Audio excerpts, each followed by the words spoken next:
It is 3 in the morning. Sarah has not sat down in 4 hours. Room 18 is calling out, confused, frightened, trying to climb out of bed. Room 21's oxygen sat is dropping. And somewhere down the hall, a new admission is rolling up from the ED. Tonight, Sarah and one other nurse are managing the entire floor. A couple of CNAs between them.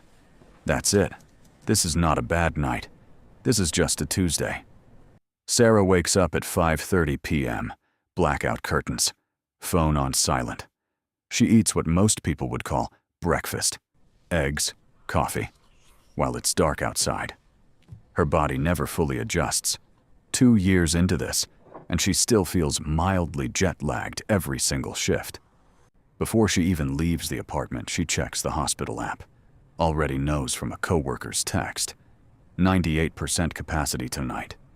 She feels the low-grade dread before she's even in the parking lot. This is where the shift is made or broken. The day nurse giving report is exhausted and rushing. Sarah scribbles onto her brain sheet, a folded piece of paper she'll live by all night.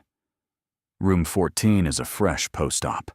Room 18 is a confused elderly man who's already tried to climb out of bed twice. Room 21 is a frequent flyer, back for the 4th time this month. Chronic heart failure, difficult family. 6 patients. On a bad night, 7.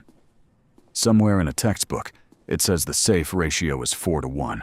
Nobody laughs at that out loud anymore. By 7:30, she's walking every room. The post-op in 14 is already in pain. She calls the resident on call. He sounds annoyed. She stays calm. This is a skill she has had to consciously develop. Room 18 has pulled out his IV. She resets it, speaks softly, uses his name. He calls her by his daughter's name. She doesn't correct him. By 9 p.m., she is deep in med-pass, the most dangerous part of the job, and also the most tedious. 6 patients, multiple medications each. One wrong decimal point is the difference between a therapeutic dose and a code. The system flags an interaction. She calls pharmacy. Pharmacy puts her on hold. Room 21's call light is blinking the whole time. No one tells nursing students that a huge part of this job is being a liaison between departments that don't talk to each other. By 1 a.m., the human body is at its lowest circadian point. The patients and the nurses. Room 18 is sundowning, calling out, disoriented, frightened. A new admission comes up from the ED. Sarah now has 7 patients. She asks the charge nurse for help. The charge nurse is managing a crisis down the hall. She does not panic. Panic costs time she doesn't have. She prioritizes. She moves. She does the next right thing. At 3 a.m., Room 21's oxygen saturation starts dropping. She is in the room, repositioning him, adjusting his oxygen, calling rapid response. It doesn't escalate to a code, but for 20 minutes, it could have gone either way. Her hands are steady. Her heart rate is 110. Afterwards, she goes to the supply room and stands there alone for a minute. Nurses have a name for this. They call it hiding. Not from laziness, from the need to have 60 seconds where no one needs anything from you.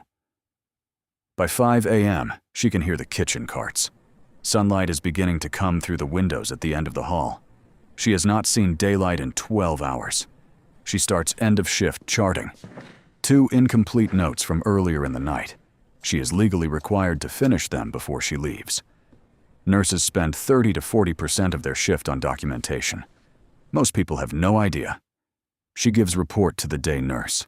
Thorough, organized, doesn't mention how hard the night was. That's just the culture. Clocks out at 7:22.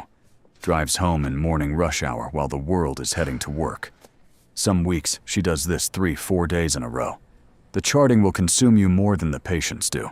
You will become a master of controlled calm, while internally you are barely holding it together. You will eat badly, sleep badly, and your entire social life will reshape itself around a schedule the rest of the world doesn't understand. You will watch people die and then go home and make dinner. And you will also have nights where you stayed in that room long enough, said the right thing, caught the right number, and someone went home who might not have. That feeling doesn't go away either. It lives right next to the exhaustion. Most nurses don't quit because of the patients. They quit because of the system. Sarah clocks out at 7:22 a.m. She isn't sure how much longer she'll stay on this floor. That's a thought she keeps in a drawer and doesn't open too often. But she keeps showing up because the patients are real, the work matters, and somewhere under the exhaustion, she is very good at this. Med-Surg night shift is not glamorous. It is not the adrenaline of the ER or the precision of the ICU. It is something harder to name. It is showing up in the dark for people who are scared, with less than you need, and finding a way through anyway.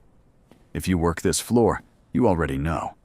If you're thinking about it, now you do too.